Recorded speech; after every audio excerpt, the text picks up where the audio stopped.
Hello అందరికీ. అక్షయ తృతీయ విశిష్టత గురించి మరియు ఎందుకు జరుపుకుంటారు, ఎప్పుడు జరుపుకుంటారో తెలుసుకుందాం.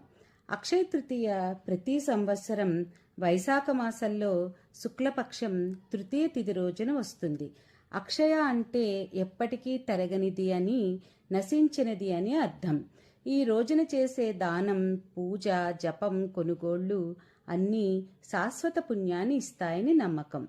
ఈ రోజునే శ్రీ మహావిష్ణువు పరశురాముడిగా అవతరించిన రోజు అని, అలాగే కుబేరుడు ధనాధిపతిగా అయ్యాడని పురాణాలు చెప్తున్నాయి.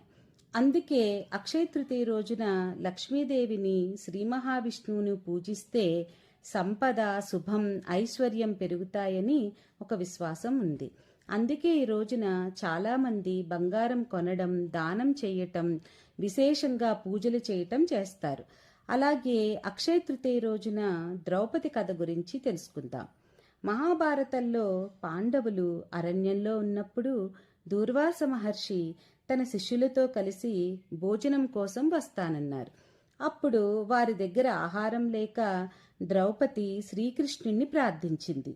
అప్పుడు శ్రీకృష్ణుడు వచ్చి అక్షయ పాత్రలో ఉన్న చివరి అన్నపు గింజను తిన్న వెంటనే దూర్వాస మహర్షి మరియు శిష్యుల ఆకలి తీరిపోయింది. అందుకే అలా ద్రౌపది గౌరవం కాపాడబడింది.